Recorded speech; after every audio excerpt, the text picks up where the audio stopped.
I may not be the majoring in literature, but I know one thing. I love literature, but at the same time, I live in a society where there are another values and another structure of norms that I ascribe to.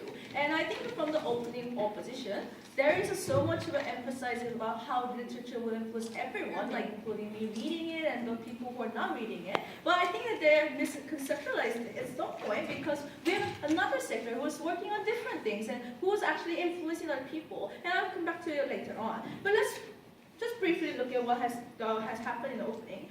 That they firstly under the idea that this is a prevalent and predominant literature and maybe in terms of history and quantitative and etc. Yes, we do agree there has been a lot of quantities, but probably as much as a quantity, it has not been appropriately appreciated in a particular way that feminism has wished to ascribe for. Why so? We think that as they mentioned about, the people look into it either homemakers, etc. But just the fact that they're homemaker doesn't necessarily make a meaning out of it. We believe that out of the context that you interpret it, firstly from the individual, and also interpret it in the social science and other particular areas that interconnected with the literature makes a difference. Also moving on to the extension. And the second point about how they mention, what people are emphasizing with culturally speaking and making national images, etc.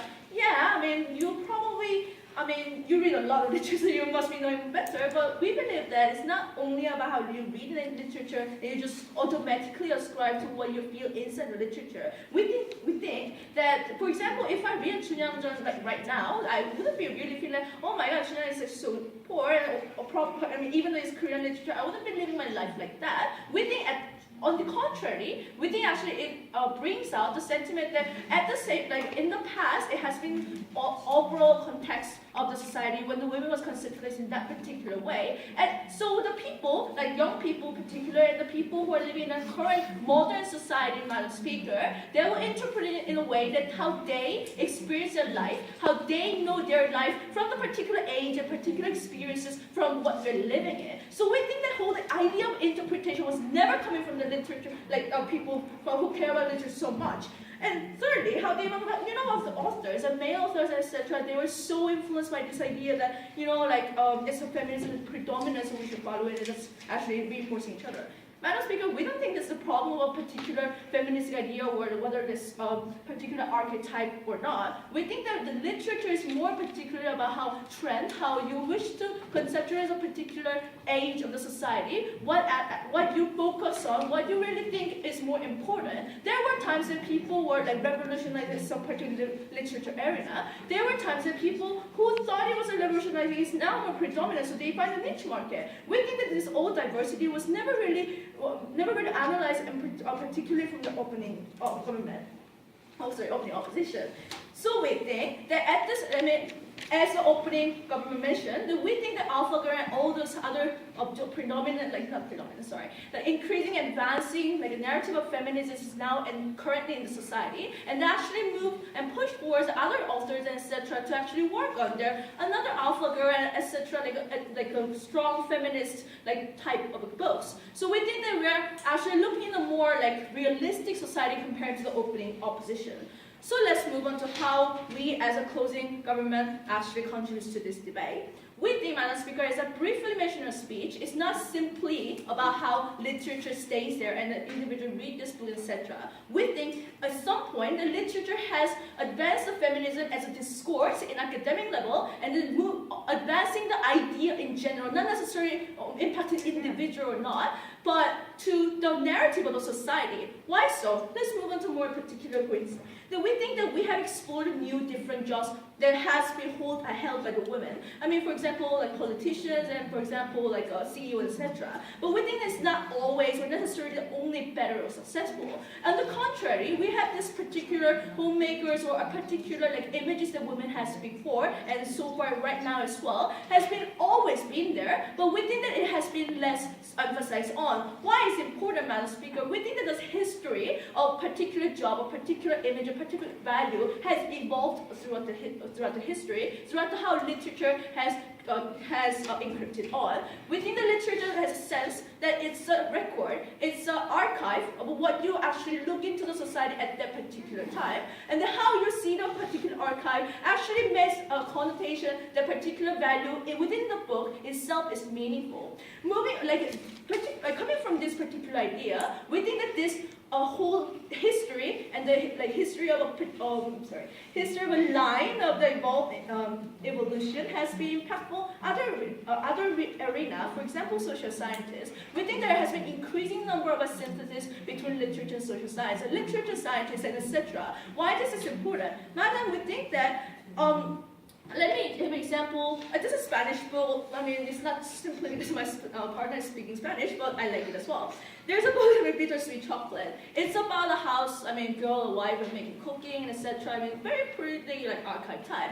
We think this book has not been really socially important in a particular Spanish-speaking region or in particular the arena if we're not starting to emphasize this after all these years with the successful celebration about this particular woman at that time of the year. We think that starting from this particular literary value, we had moved on to the social sciences and historians to look back to the history, look back to all those ideas from the particular time to work on how this is actually matter, how this has been working on a society, not necessarily because it's a value that is pretty to look at, it's not a value just to read on and you feel sorry and sad and happy about it, but because it actually gives you the benefit to the society, how you can construct the policies, how you can compensate or etc. to the people who are suffering in the time, whereas particularly, all this different possibility. We think that all this possibility and the choices and some better future was only helpful and possible if we celebrate this particular history and particular whatnot. Before closing, we think, as a closing government, we think interpretation was really what matters. We might interpret in this way the action that, oh my God, the video is so sad, etc. But people read action. People interpret action under what they ascribe from the society, what they read from your life, what your value is about, what your social society, what not, you are influenced by all the society. We think as a closing government, we were the one who gave you the clear picture of what interconnected world is actually about, how the literature has evolved the world in a particularly important way that not only individual, not only the literature, but all the society as a feminist has to improve on it. That's why we take the debate home. Here. So I knew exactly what the opening half would have been like because these girls have taught me. So and it seems like the whole government has some kind of two obsessions over different things. So firstly, they're very obsessed with the idea that they want balanced discourse about female, and secondly, they're obsessed about the idea and think that alpha girls are the mainstream idea of our society.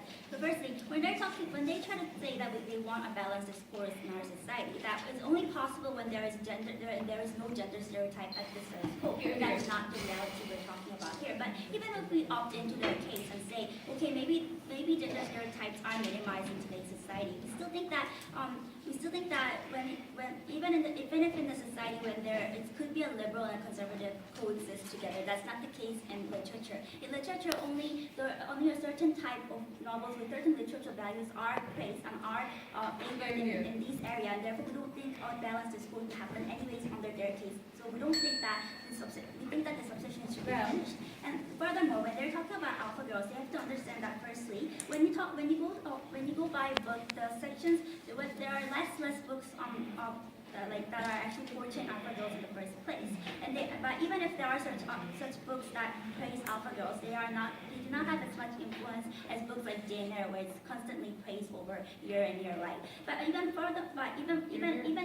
if we say that quantity does not matter, we still think that when just by having sometimes just by having description of alpha girls who are to be charismatic and different from archetypes does not just automatically enforce our society that this is the type of girl we're only chasing after. The fact is that it is much more detrimental when you have an accumulation of image coming from the past books that are constantly praised and are thought to be masterpieces, and that people have much more influence by the idea that you connect the dots with beauty and success. So we think that this is much more detrimental, and that's exactly that we want to tackle. That before I move on, yes. Okay. Even if, like opening up said, A lot of women watch Cinderella stories, whatnot. The problem is that these things are always seen as regressive, backward, and they're never a legit choice. And people that make these choices are always stigmatized in society, while the desirable ideal within our society is always one that is progressive and ideal, especially in a context where not everyone is going to read as much literature as those two young ladies sitting there.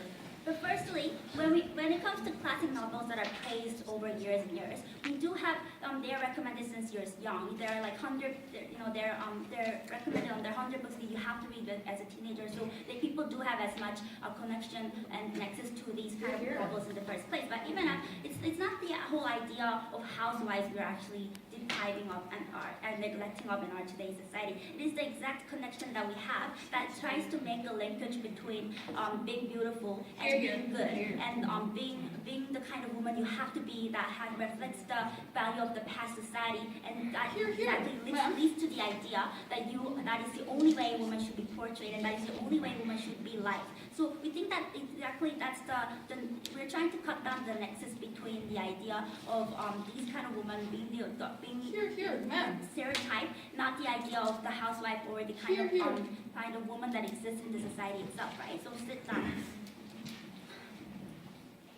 So with that in mind, I would go on with my systematics. So when you actually talk about narratives, regardless of these being classic novels or like they say some kind of new books we talk about like Hunger Games, the bestsellers, we still think that because these are novels and these are narratives, they have power that are long lasting, that goes over centuries, and we think this is very detrimental. Why is this so? This is because these books have literature values. No matter what kind of wrong characteristics or stereotypes they hold on, they still do have a literature value that makes people praise them over and over again. And we think this is very detrimental because just because they have a literature value, it itself makes it protective that they are constantly recommended for people to read. But even from a young age, they're young versions of Jane Eyre for children to read, right? So our society is enforcing our next generations to read these kind of people and see these stereotype women we have in these novels. But furthermore, because of these literature values we even study them. We have a whole class on lectures about these certain novels because of the value the literature value it has. But the problem is that these classes do not just focus on the limitations these books have, but they rather focus on the characters analysis in the storylines it have itself. So that's why this vicious cycle is never going to end. Since these books are praised over year and year, we think that it's very, very problematic. I'll sit down.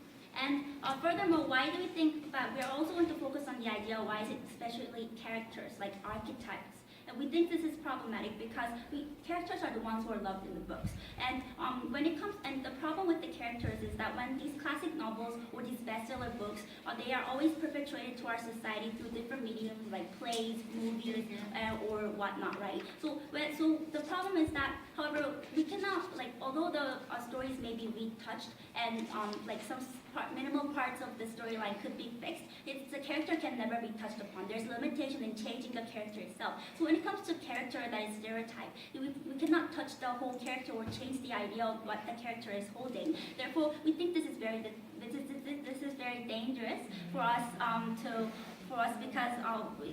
because through these mediums like movies and plays, we want to touch the taste of the next generation where it's passed on and on, but we cannot fix this vicious cycle since it is a character that you cannot change, right? But another thing we want to brush upon is that regardless of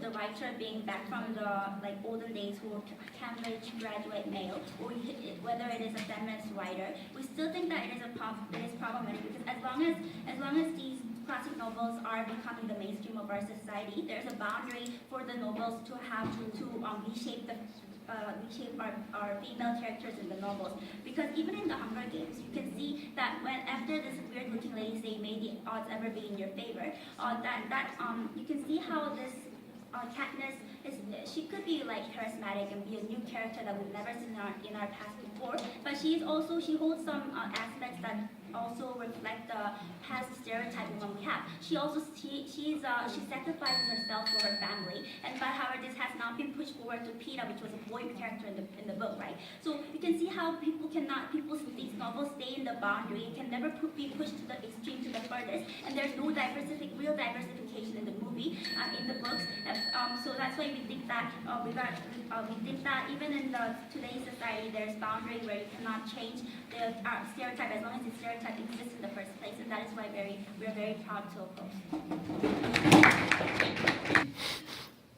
Thank you, Madam Chair. It's an honor to be automatically speaking at the grand finals after April. But we think that after taking some time, like racking our brains, trying to think of what we learned in high school English class, we think that the appreciation of the classics doesn't necessarily come from the fact that we agree with everything that is in the books. We don't necessarily agree with everything that the content says. Just as the opposition wanted to portray these kinds of books in this like ridiculously insane and crazy women who we don't identify ourselves with. Rather, the appreciation of classics comes from our appreciation or our recognition that these classics are books that have told the story of its own time, enduring the test of time, rather than actually trying to perpetuate the idea of only traditional women and that women only have to stay in the traditional roles. And therefore we think that all of the values that they wanted to talk about how these people, even if they're female writers, they are writing under the male gaze, and even if they are male writers, then they want to portray a story that is timeless and even affects our modern time doesn't really work. The two clashes. I'm going to first talk about the effect of literature and the extent of the influence of this literature, and I'm going to secondly talk about what my member has uniquely told you, the value of literature in itself and how that furthers feminism. Before I go on, yes. If you want interpretation and different interpretations to be possible, we think that the premise of that is that society is ready to accept different ideas. We already proved to you that counter-narratives are already not really the mainstream within the literature.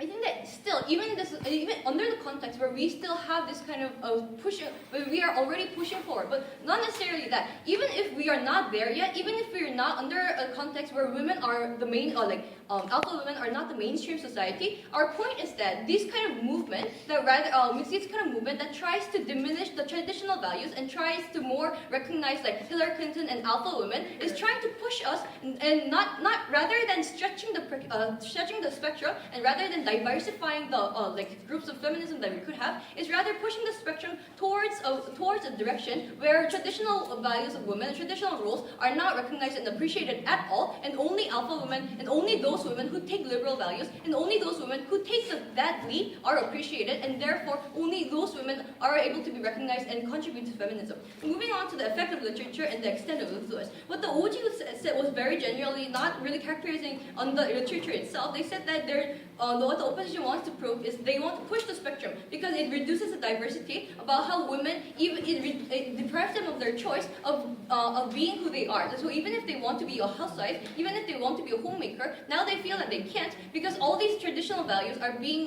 reduced or diminished in value because of the modern push towards alpha women, right? So we think that they already proved how this could work in both how literature that portrays traditional values could work both in conservative and liberal societies. The OO's only response to this was that because books have such a big influence, they will internalize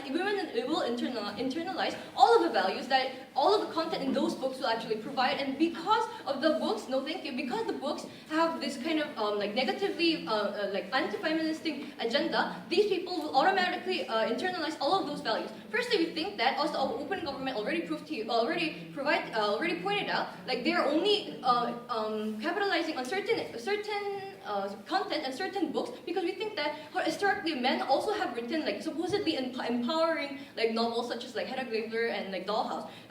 Furthermore, we think that when you can be whoever you want to be, even if you internalize it, then it's fine. So meaning that because we want diversity and we want women to be able to choose who they are, whether it's alpha girl or a traditional model of women, we think that even if they actually identify themselves with the kind of traditional roles, then we think that it's okay for them to be to take that role, especially in the context where they are still exposed not only to this kind of traditional role books, but also to books such as Hunger Games and more modern books that have different interpretation and actually allows them the exposure or the choice to represent themselves or identify themselves with us alpha women. So we think that. So secondly, we think that literature itself furthers feminism. We think that literature has a unique technique and it has a unique characteristic, as my members already mentioned, because it is valued not only for its content but also its like special literary technique and also creative artwork. So we think that this especially contributes to the idea of feminism. So what do we mean by this? We think that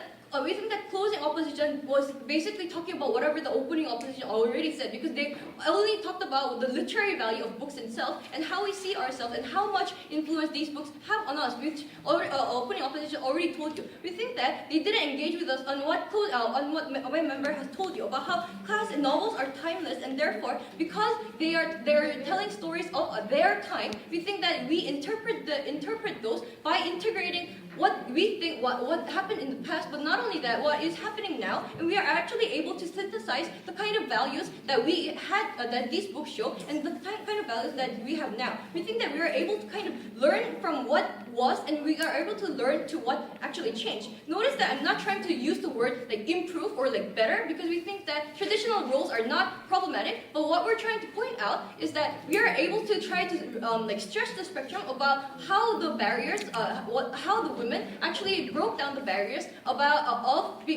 from being traditional to actually being alpha women. So what do I mean by this? More specifically, no thank you. We think that rather than just simply trying to push to the liberal and publishing only more books such as the Hunger Games, we think that when we have books such as like Little Women or such as all of Jane Austen's novels, we actually look back and keep in mind the kind of context that women actually lived in and the nobleness of these kind of jobs that were traditional, and that we actually recognize that these are jobs or these are representations of women that are actually they're actually still valuable to today. And we think that in light of reality or in light of what has changed and the kind of evolution that feminism has gone through, then we can actually learn and improve on the kind of maybe shortcomings of what these novels were trying to show. So we think that even if in the case where these novels are very severely misogynistic, then we can still improve on that by looking at those extremely traditional values. But if it's not, if it's still like a moderately traditional values, we think that we can improve on that further by actually studying the kind of historical change that feminism has gone through, and therefore because literature is say classic and say timeless, we think that we are able to perpetuate the idea about how traditional values could still coexist with the kind of Hunger Games that we have in modern society. We think that our policy actually celebrates the diversity of women, diversity of women, their choice, and all of the literary values and whatever good things in the world. Thank you. Madam Speaker, this debate was never about who we as society celebrate and whatnot. We think that this debate was rather about how we view or generalize certain genders in the status quo and evaluating the very exclusive harms that literature brings to society. That's why government loses as a whole. So before moving, so basically I want to ask two questions in this debate. First is this: what's the status quo context? Because obviously Team Affirmative is still confused at this point of time, and what will happen in the end?